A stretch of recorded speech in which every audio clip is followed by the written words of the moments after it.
Hey, what's going on, man? What's happening? It's Jawi back at it.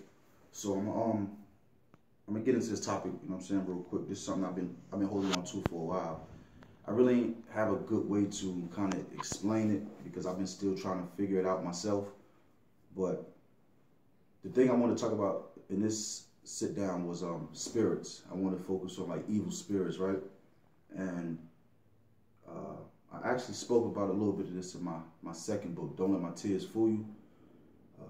Prior to writing that book, you know, I didn't really care or give too much attention to like spirits and shit like that. But, you know, from that point on, man, I kind of just been in tune with it more and more. And this is the thing that I want to talk about, man. Like, I used to always ask myself, I used to always wonder, like, what would possess people, you know, niggas, females too, to do some of the shit that they would do to people when they knew how those individuals were. For instance, case in point, you could have a dude that's like really violent, you know what I'm saying? Niggas know how he get down, they know how he play. They done witnessed this nigga get down, and they don't even get down like that. Like, we're not talking about a even playing field. We talking about night and day type shit. Like, you know, this nigga's a stone cold monster, you know what I'm saying? And then you can have another individual who you know, they kind of friendly, you know what I'm saying? No name, they not really like that. And, you know, whatever paths could separate east and west. And I would always wonder, like, what would possess people to, like, provoke a nigga like that? You know what I'm saying? Irritate them. And I couldn't never really figure that shit out. So I put myself in that situation, man. It's been instances where I've had guys where I would be cool. I used to be, you know, cool A1 with, and they know how I play. They know how I give it up. They don't bear witness to, you know what I'm saying, shit that I've done. And, you know, for whatever reasons, paths separate, and then it be that same individual, you know, will provoke you, you know what I'm saying, lick shots, throw shots and shit. And I used to ask myself, like, yo, I couldn't understand, like, is this nigga fucking crazy? I couldn't understand, like, is he, like, really crazy? Like, cause I know this nigga not ready to die. This is what I'm saying to myself. This nigga not ready to lose his life. But yet you provoke a nigga, you know what I'm saying, that'll take your life. And I couldn't understand that, like, and this is what I've come to. I put all this together, and that's what I charge it to evil spirits now. I do believe that, you know, spirits do exist, whether it's good or bad. And I think that when, fellas, hear me out, I think that when them evil spirits get over us, or whoever, it will and can force you to act out of your natural, you know, character. And that's what I charge it to the game with, man. I couldn't understand, like, why would somebody play with a nigga that's a live wire like that, you know? And I'm speaking from specific situations, you know, so this is kind of tailor-made to those who sometimes don't understand that. And I think that when you kind of understand what a person dealing with, or what's their motivation, man, a lot of times it helps you, you know what I'm saying, and how you respond to them, man. Because at the end of the day, fellas, especially if you transitioning from gang life or street life, criminal life, we have to learn how to trick ourselves sometimes. You know, I always say it ain't no blueprint to, like, transition. You know what I'm saying? Ain't no blueprint to that shit, man. Every case is different. Every situation is unique in itself, and it's up to us to figure it out for ourselves. So sometimes we got to trick ourselves into creating these buffers, these cushions from, you know, the life that we live in or that we're trying to live versus, you know, the idiots out here, man, that sometimes try to provoke us, that try to lure us back into the bullshit, man. And that's why I always say, man, don't let nobody trick you out of you know, what's rightfully yours, and that's your peace of mind. That's your stability, man, and your joy. And I think if, you know, we don't invest more time in working on ourselves, because those are the enemies at the end of the day. The enemies for us, man, you know, I don't give a fuck about all that black and white shit and, you know, the white man, this and that. I don't give a fuck about none of that. My enemies is motherfuckers who try to get me back into that life I was once in.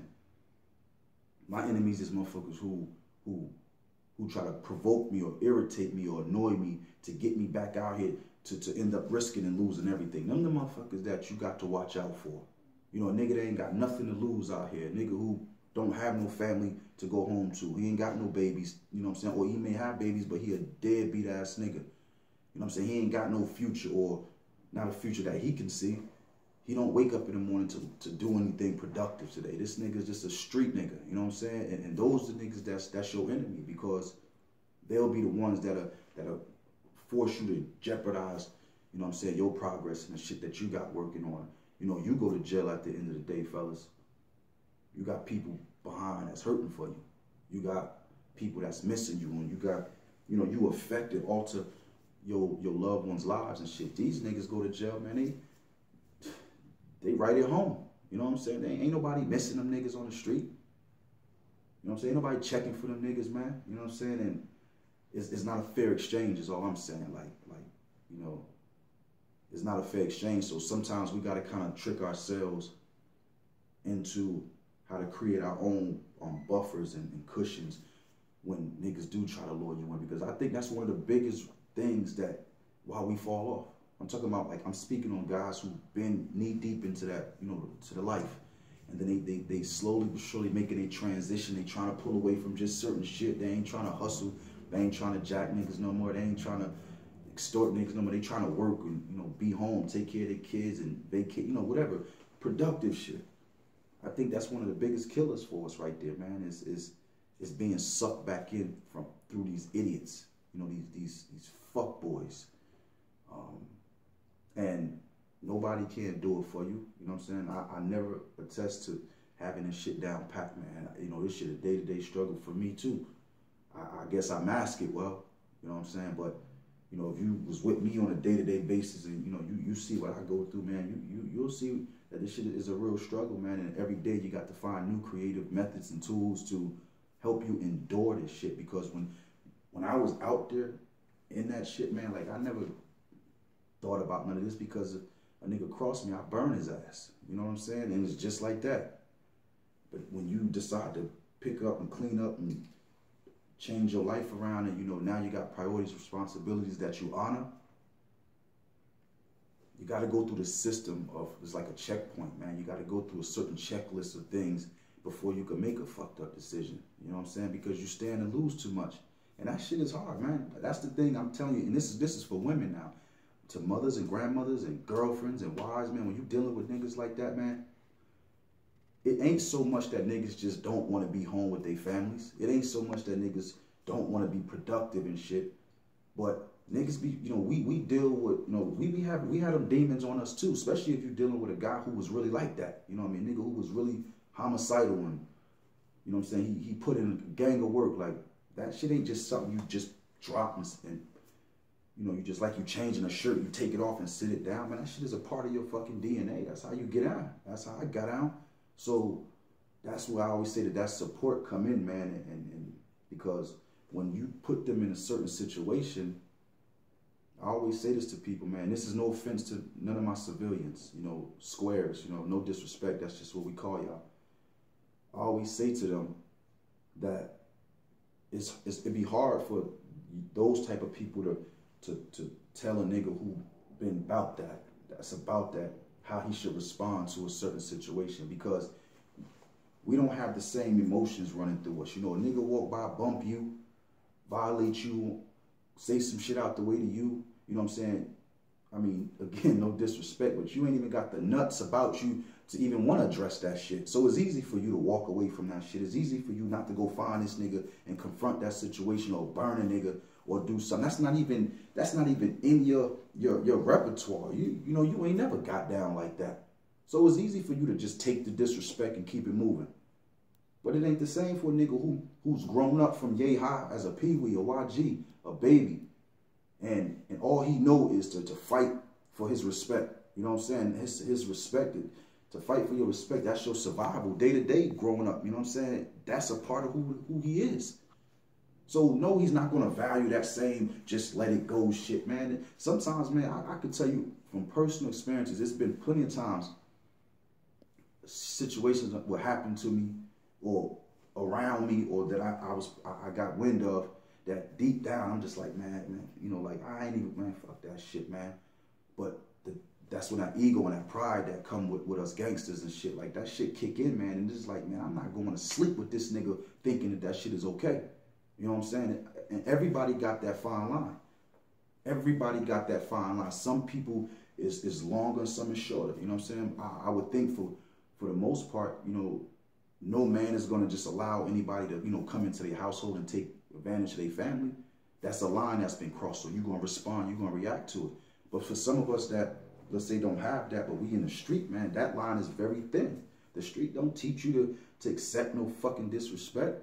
You know what I'm saying? When I say that, I'm speaking when you growing up in the street, when you raised through the street. I ain't talking about no grown-ass men who 25 years old and then they want to come get involved in gang. Like, I'm talking about niggas who been bred and molded and raised in the street, man. That's they teaching, man. So that shit be difficult for us sometimes to just let shit go, man. And that shit come with time, and it come with I always say it come with you know, retraining yourself. You got to retrain yourself, man. If you can't just wake up every day and just think that circumstances are gonna skip over you, and or you can duck and dodge around it, man.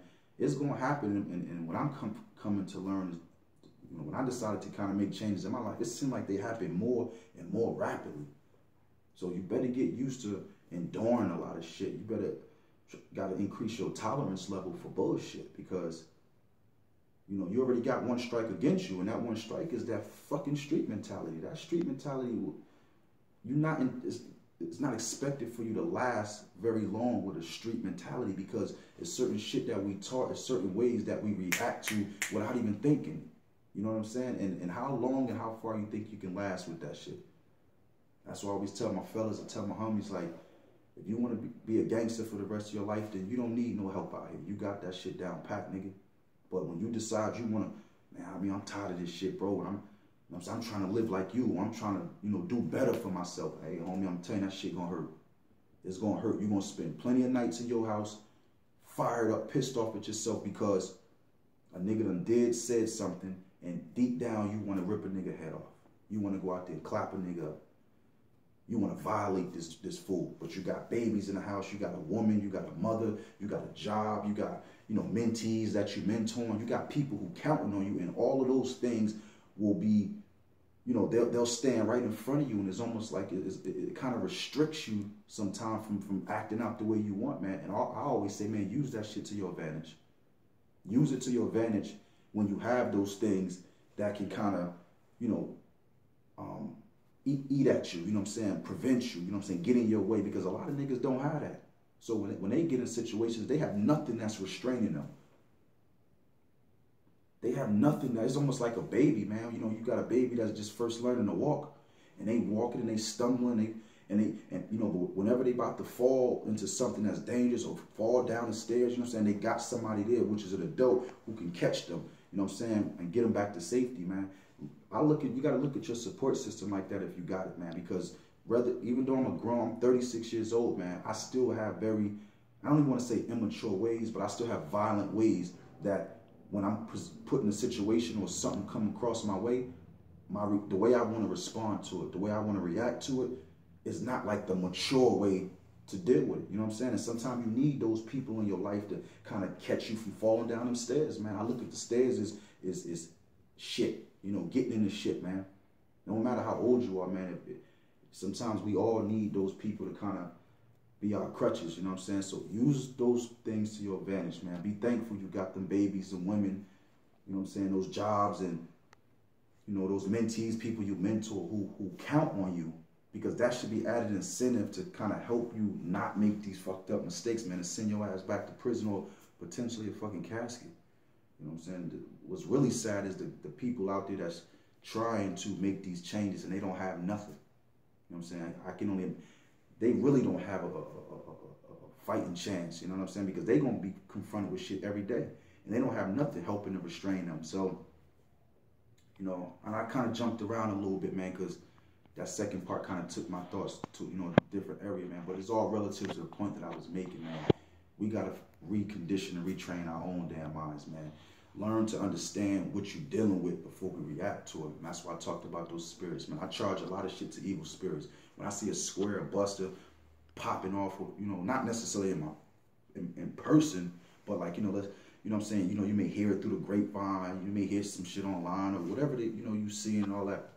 I charge that shit to the gang, man. You know what I'm saying? Because deep down, a lot of times, you know how you give it up. You know what you made of. So, you know what that outcome could really be. You know what I'm saying? And why they do it, man, sometimes we'll never know. And at the end of the day, man, it shouldn't even be your fucking business why they doing it, man. I don't think we fellas, you know what I'm saying, we shouldn't allow our freedom to be based upon what fuck nigga cross our paths today. You know what I'm saying? We gotta be a little bit stronger, man. You know what I'm saying? We gotta be a little more wiser to protect and secure our future, man, and our safety and our stability, man. So again, man, to the next time, man, I get back to y'all with some more fire, man. Y'all know this shit, no cracks, no leaks, man. Upshot.